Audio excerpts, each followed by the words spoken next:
Hi folks, and welcome back to Meaningful Money.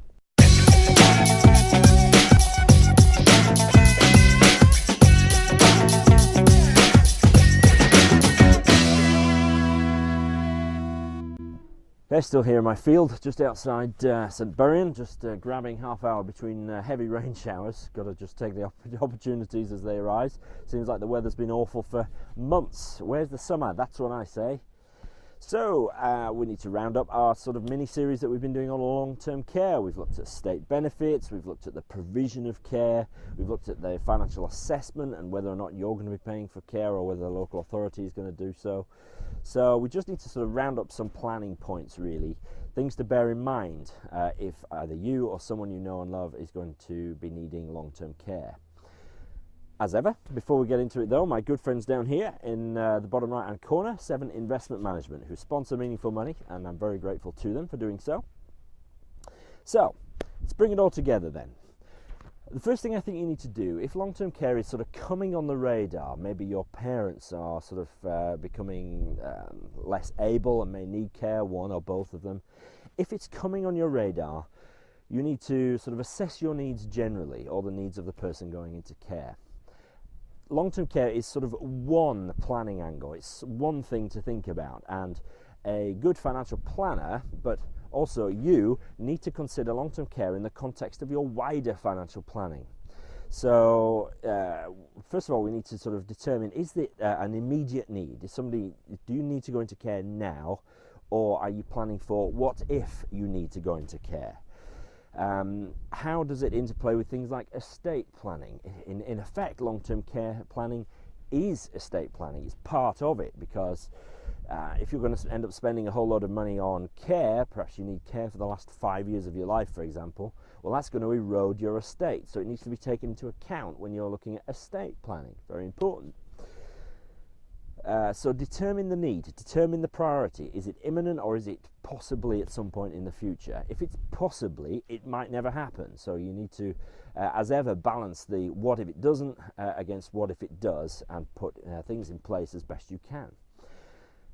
Second planning point is, for goodness sake, make sure your wills are in place and up to date. Likewise, lasting powers of attorney. I haven't sort of covered those specifically in this series. There are previous episodes which deal with that. Perhaps I'll stick a little link up here, and hopefully I'll remember to do that. Back to wills and powers of attorney. It's really, really important that they're in place so that what you want to happen does happen, and particularly in this context, powers of attorney, so that what you want to happen with your care and your finances happens while you're still alive. Very, very, very important. Thirdly, assuming care is needed now, what sort of things do you need to put in place? You need to look at an immediate needs annuity, which is pretty much the last remaining product on the shelf when it comes to dealing with long-term care. Do you do one of those now? Seek advice, for goodness sake. It's a very important decision.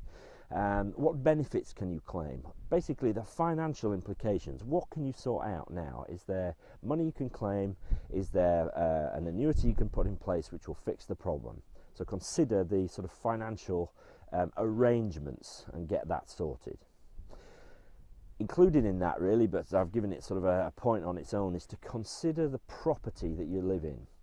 Now, you need to sort of bear in mind whether there's a dependent spouse in the property, in which case, as we've dealt with, it's excluded for the financial assessment. If you need to go into care but your spouse is staying at home, then the house is not included in the financial assessment. But how the house is owned is important, whether it's joint tenants, which means you both own all of it, and if one of you dies, the remaining one has the whole value of the property. That's joint tenancy.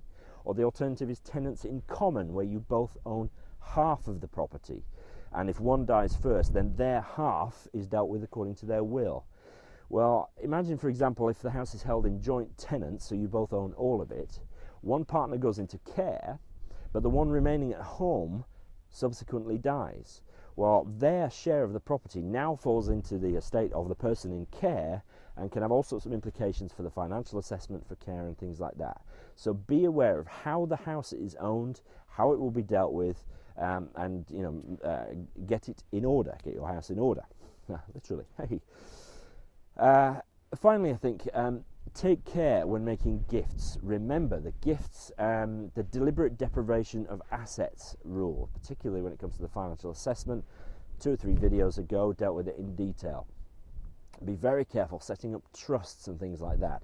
Remember, there has to be a significant motive other than long-term care for doing these things, or for giving property or money away.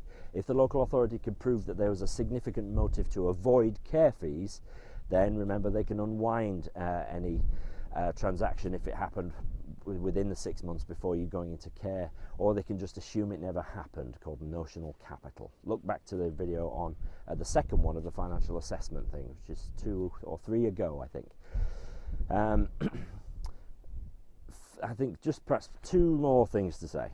Okay, a reminder that long-term care is just one priority among many, and as with all financial planning needs, it must be dealt with in the round, holistically, taking into account all your other needs and affairs and your family and things like that.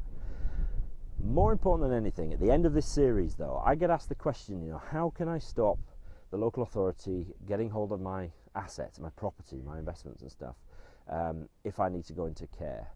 My answer is always that if you have wealth, I don't mean if you are rich, so sort of moving target anyway, being rich, but if you have assets such that you are going to be paying for care yourself, then your wealth gives you choice.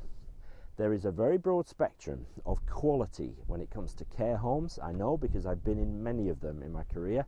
There are fantastic ones which are like hotels, and there are ones which I wouldn't want to go into.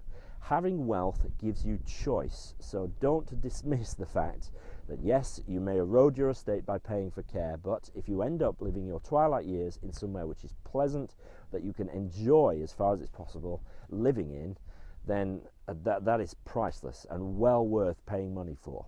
That's my humble opinion. You may disagree.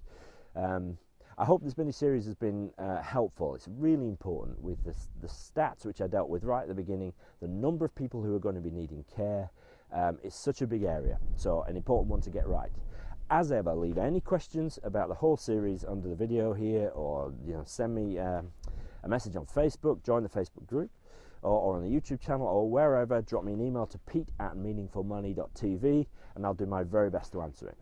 So next time we're going to deal briefly with equity release, releasing money from your home when you're sort of retired and older. So we'll deal with that next time. But for now, from my little field in St. Buryan, thanks for watching, and I'll see you next time.